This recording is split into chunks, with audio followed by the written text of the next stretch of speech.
I Japan, i en skål, er der helt selv vokset et øje frem. Eller næsten.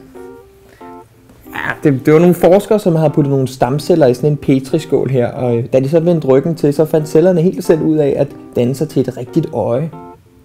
Det kan være, det sådan her ud. Prøv at se. あ、立つのベタベタななっちゃんの矢口がいると思うんですけどさあでは再び矢口さんの予想行動はアメリカでも同じです。知ってる方はいると思うんですけどないよね最初留学生って言われたけどもあっという間に Okay, måske var det ikke helt sådan, det gik til. Ej, men det er faktisk en ret vigtig opdagelse, fordi at hvis forskerne kan få styr på processen, så kan det være, at de kan få blinde mennesker til at se igen.